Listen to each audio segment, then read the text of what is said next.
নারায়ণ তাকবীর। প্রধান বক্তার আগমন, শুভেচ্ছা স্বাগতম। আসসালামু আলাইকুম ওয়া রাহমাতুল্লাহি ওয়া বারাকাতুহু। ওয়ালাইকুম আসসালাম। ও বাজানো, ছোট একটা কথা বলে আমি আপনাদের মাছ থেকে বিদায় নেব। এই যে রমজান মাস, কি এখন কি রমজান মাস। ও বাজানো, আমি বাজারে বসে আছি। আমি বাজারে বসে থাকার পরে বাজান আমি দেখি আমার পার্শ্ববর্তী এক দাদা সুন্দর একটা ডেক নিয়ে আসতেছে ভ্যানে করে। কেদা করে? ও বাজানো, আমি মনে করলাম মসজিদে বিরিয়ানি কিংবা খিচুড়ি দেবে।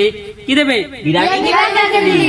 ও বাজান, আমি তো খুশিতে 20-25 জনের দাওয়াত দিয়ে ফেলেছি আজকে, কিন্তু মসজিদে সেই আকারের কিন্তু খাদা আছে, ঠিক কিনা? ও বাজান বাড়ি এসে শুনি, এই আমি বললাম যে উগি বাড়ি নাকি আজকে ইফতারি? কইলো হ্যাঁ ইফতারি, কিন্তু হলুদ ছিদ্র করবে।